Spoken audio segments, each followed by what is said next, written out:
and that's you've heard some of us talk about, you know, switching kids and working with each other's students.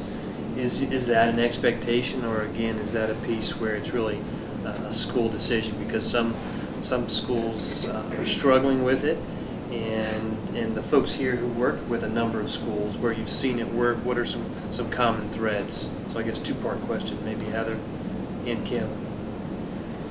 My understanding is it's not mandated that you have to switch kids.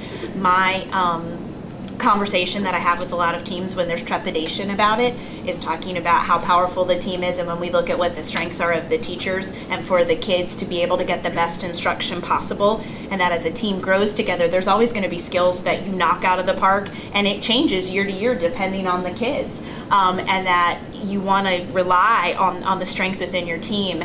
But at the same time, if there's barriers, and sometimes it's logistics and just trying to wrap your head around how in the world am I going to transport kids. You know, sometimes grade levels aren't all together. You know, there was a first grade team that had to use colored popsicle sticks so the kids would get to one side of the building from the other. What teams often say is you got to just jump in with both feet and try. But at the same time, if people have reservations about it, then it may not be as successful. So one of the great things that we've really encouraged is people to go check it out. Either look at video clips. You know, we videoed a first grade team that was able to do a transition in less than 60 seconds, and it blew a fifth grade team away. They couldn't believe it. And so it's seeing as believing sometimes. You know, and I don't think it's a mandate necessarily, but definitely encouraging. If we're going to really say that we're giving all kids everything that they need, then it's really making sure that the right kids are with the right teachers in those intervention opportunities. Right, and the power is in the numbers. You know, as many instructional experts as we have in our buildings, and being able to put all of those heads together and get the strategies. I mean, I heard Megan saying, you know, when I was a new teacher and being able to get that, and I remember that exact opportunity. I can't even imagine being a new teacher or in a new grade or teaching new curriculum and not having the talking partner, the thinking partner there. And it is very difficult to be able to say, I don't know how to do that, or my kids didn't do it that well.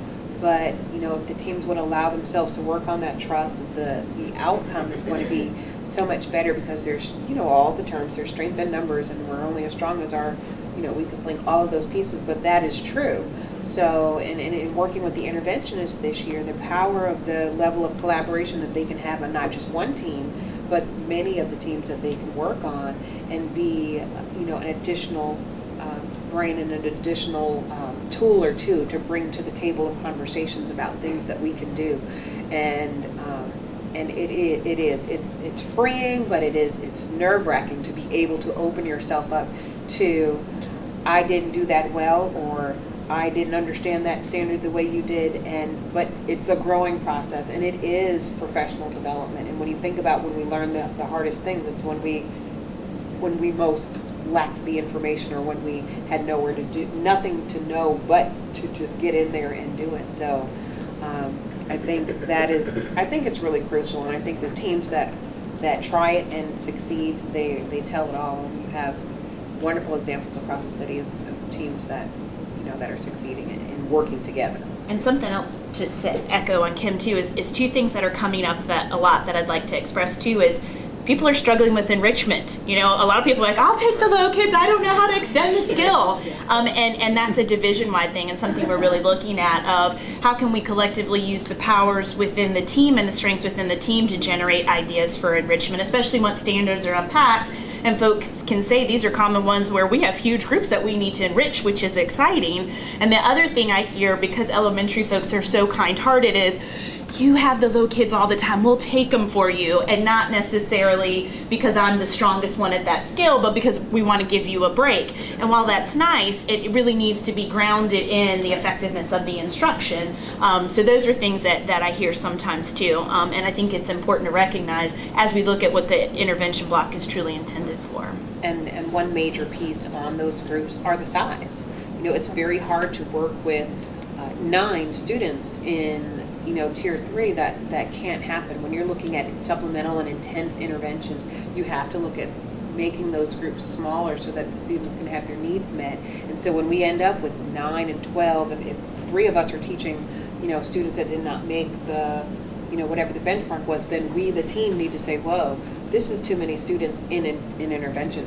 This is more, we need to go back to core instruction and have a conversation there, because your intervention groups should not be that large. Or if a teacher has been charged to work and intervene with that small group, then maybe an additional teacher needs to work, because you're almost creating a whole group setting again with that many kids, and you won't meet their needs. So when the CLTs are talking, they really strategically need to also talk size and what's happening. And I know it's a struggle for schools that don't have some of those human resources there, but we have to pay attention to the size of those intervention groups.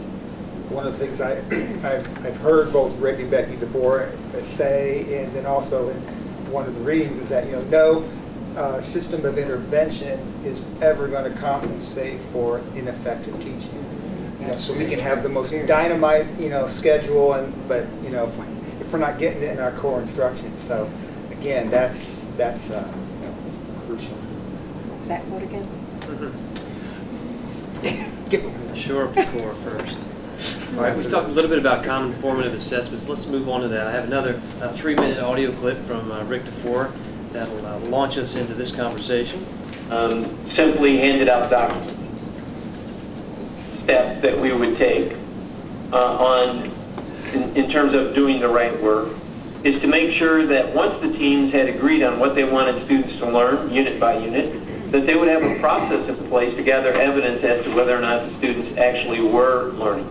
This process would be a balanced assessment process. It would include all different kinds of assessments. But the cornerstone of the assessment process would be frequent, team-developed, common formative assessments to help the team monitor the learning of their students. Now, common assessment means just what it sounds like. Students who are in the same curriculum expected to achieve the same skills would take the same test. If it's performance-based, they would have their performance assessed according to the same criteria. A formative assessment means that this assessment does more than, or we do more with it than merely give the assessment and assign a grade. We actually use the results of a formative assessment in order to inform and improve our practice and better meet the needs of students. Now, good formative assessment certainly can happen in the classroom every day as teachers are checking for student understanding minute by minute. But we're also talking about a formal process of a team coming together, developing a common assessment that they administer at the end of a unit, and then it's formative if they use it in this way. Do they identify who are the students who need extra time and support? Do the students then receive that extra time and support when they experience difficulty in a way that never removes them from new direct instruction? Do they, after they've received this extra time and support, do they get an additional opportunity to demonstrate that they've learned? And so that makes it formative for students. It lets them know, here's where you're struggling, we will give you help, we will give you another chance. But we also want it to be formative for teachers and for them to use the results of the assessment to inform and improve their practice. Here again, if I had poor results in teaching a skill and my colleagues had great results, it gives me a chance to learn from them. If none of us had great results, we have an opportunity to learn as a team and to make that our professional development process. So we think there are a lot of very compelling reasons why you should have common formative assessments.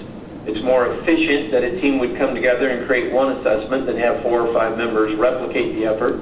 It's certainly more fair to the students, more equitable that they would have their learning assessed in a common way. It's the best way to monitor whether or not that guaranteed curriculum is being taught and, more importantly, learned. It gives the team the ability to improve its practice, because when they find that there are areas where students are struggling, that does become their focus.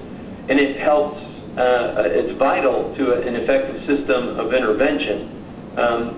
When we have common assessments, certain identified students will need help with very specific skills at the same time. And a system of intervention then can provide that systematic support in a very diagnostic way, in a timely way. And finally, it helps individual teachers get better because they have the opportunity to learn from one another. But all All right, so some of that you've heard him talk about, we've already talked about. And I think when you look at common and formative assessments, I think schools are finding it relatively easy in math because of interactive achievement and because of the bank of questions. I think schools are struggling a little bit more in reading. And so I'm curious with reading, what are some things that you all are using or seeing, some strategies perhaps at work regarding common formative assessments and or your approach to planning for common formative assessments in reading? We have common planning pretty much throughout our school and throughout our schedule. Our teachers on grade levels plan together, and we share all of our resources, so everything is common. If you were to go into any of the classrooms in 5th grade on any given day, we have the same activities.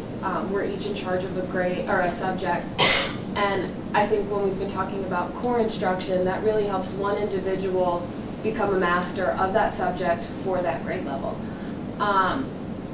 For the common assessment piece, most of our assessments we do write using IA, or if a teacher writes one on a handout or whatever, that's all shared too. So it's weekly for us, and we can see it ongoing throughout the 9 weeks in every subject that we do.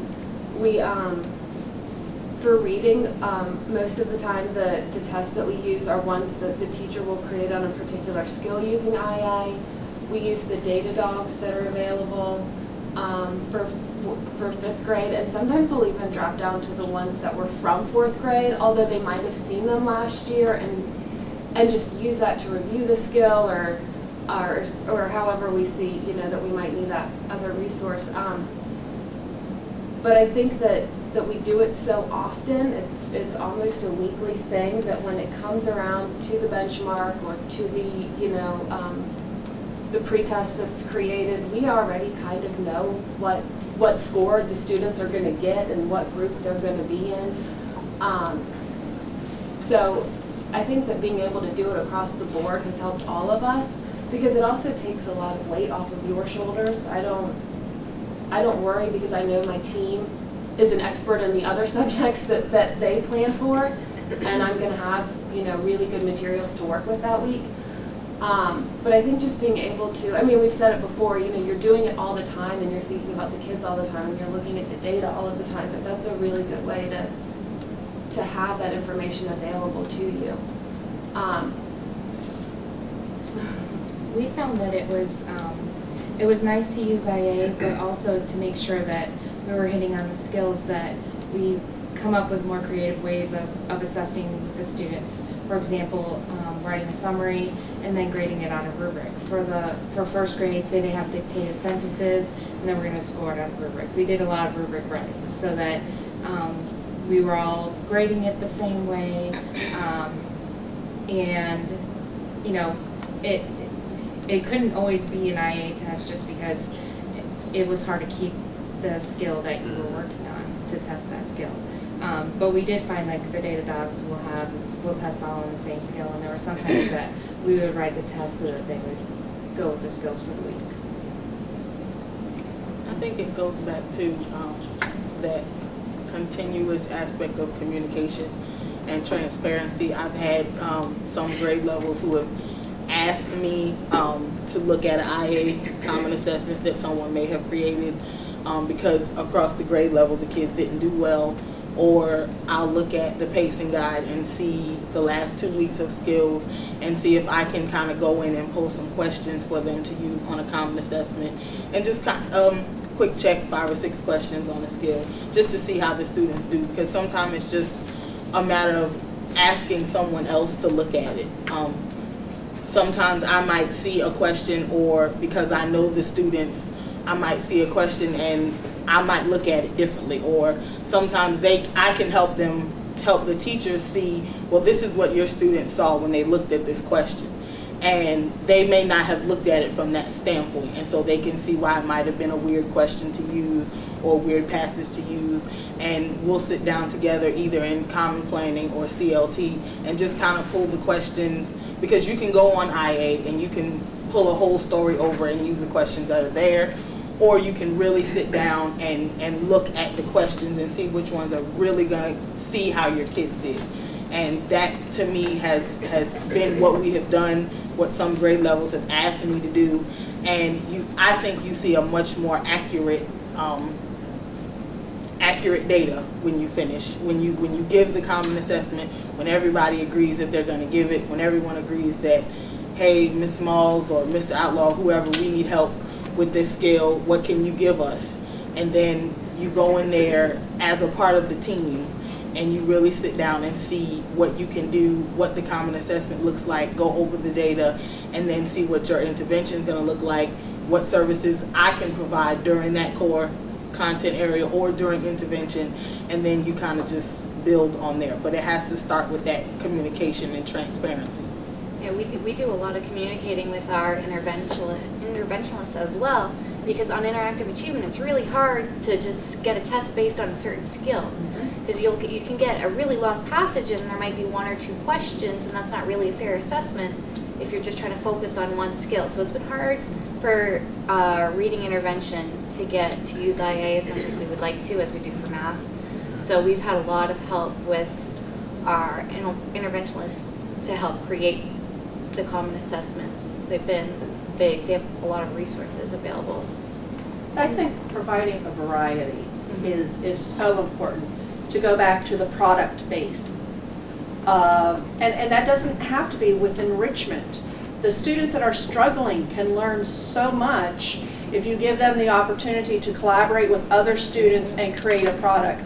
Sure, their product might not look as glamorous or as extensive as an a group in the enrichment, but they can surprise you. They really can.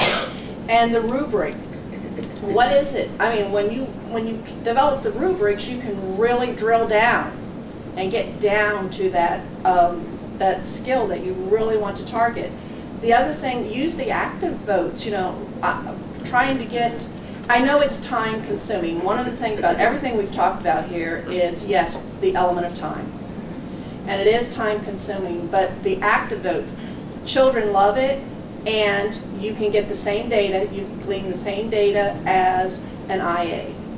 So I think in the formative, when we're looking at formative, I think we need to provide as many different opportunities for students to respond, students to show us what they know, because they all have different learning styles, just as we as adults have different learning styles and different teaching styles, and we have to match that up. I'm glad you said that about the rubrics, because those student work and products are one of the things that CLTs are supposed to consider when they're discussing things, because you can then say, well, this is the type of classwork and performance that that this child is doing, but look at the level of the work, and you can have conversations about the disconnect or the surprises, but it can't be left out, in the whole picture of the assessment of the child. And just to put in a plug for visible learning too, to share that rubric with the students ahead of time will perhaps increase that performance. Well, that's letting them know the expectation. Exactly. It's kind of like visible giving them the directions. Exactly. Well, provided in examples, yeah. The fours talk about the power of collaboratively examining